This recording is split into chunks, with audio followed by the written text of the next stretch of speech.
গৰমত যে অৱস্থা একেবাৰে নোহোৱা হৈ গৈছে। কি যে হ'ব নহয়, ইমান গৰম পৰিছে। গাঁও আৰু চহৰ বুলি কথা নাই, সকলোতে সমানেই গৰম। আৰু এই ৰিক্সা চলোৱা কেইজনকো বহুত বেয়া লাগে। এই গৰমতো যে তেখেতসকলে পেটৰ ভাতমুঠিৰ কাৰণে ৰিক্সাখন চলাবলগীয়া হয়। এচি বাছ কেইখনলৈ কথা নাই, এচিত বহি বহি আহিব পাৰি, কিন্তু সেই চিটি বাছ কেইখনত উঠিবহে ভয় লাগে। মই পিছে চিটি বাছতে উঠিলোঁ।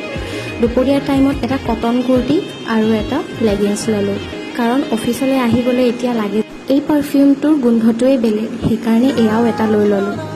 আৰু সন্ধিয়াৰ টাইমত দিনৰ সেই দৃশ্যটো দেখিলে ভয় লগা, গৰম।